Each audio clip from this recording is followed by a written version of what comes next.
शिवसेना उद्धव बाळासाहेब ठाकरे पक्षाचे महाड विधानसभा समन्वयक तथा शेरगाव ग्रामपंचायतीचे सरपंच सोमनाथ ओझरडे यांनी आपल्या विधानसभा समन्वयक पदाचा तसेच पक्षाच्या प्राथमिक सदस्यत्वाचा राजीनामा नुकताच वरिष्ठांकडे सादर केला असून येत्या 29 ऑगस्ट रोजी राष्ट्रवादी काँग्रेस अजित पवार पक्षात त्यांचा जाहीर प्रवेश होणार असल्याची चर्चा राजकीय वर्तुळात रंगली आहे। राष्ट्रवादी काँग्रेसचे प्रदेशाध्यक्ष तथा रायगड जिल्ह्याचे खासदार सुनील तटकरे यांच्या सुतारवाडी येथील निवासस्थानी सकाळी 11 वाजता हा पक्षप्रवेश सोहळा होणार असल्याचं समजतंय।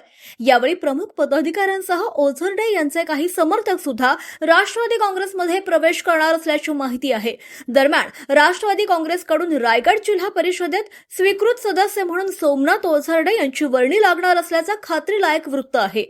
त्यांच्या पक्षप्रवेशासोबतच या राजकीय नियुक्तीचीही चर्चा सुरू झाल्यानं महाडच्या राजकीय वर्तुळात खळबळ उडाली आहे। सोमनाथ ओझरडे यांनी यापूर्वी करंजाडी जिल्हा परिषद मतदारसंघातून शिवसेनेविरोधात निवडणूक लढवली होती। शिवसेनेचा प्रभाव असलेल्या या मतदारसंघात त्यांनी अत्यंत चुरशीची लढत देत आपली राजकीय ताकद दाखवून दिली होती। करंजाडी परिसरासह महाड तालुक्यात त्यांचे सामाजिक कार्य सुद्धा उल्लेखनीय मानलं जातं।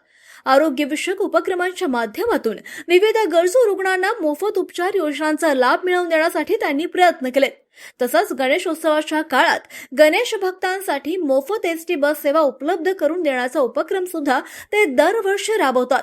यंदा या उपक्रमाची व्याप्ती वाढवून संपूर्ण महाड विधानसभा मतदारसंघातील गणेश भक्तांसाठी ही सेवा उपलब्ध करून देण्यात आली आहे। ओझरडे यांच्या राष्ट्रवादी काँग्रेस प्रवेशामुळे महाड विधानसभा मतदारसंघात पक्षाची ताकद वाढणार असल्याचं मानलं जात आहे। ठाकरे गटातील महत्त्वाच्या पदावर कार्यरत असलेल्या नेत्याच्या या पक्ष प्रवेशामुळे आगामी काळातील महाडच्या राजकीय समीकरणांमध्ये बदल होण्याची शक्यता आहे।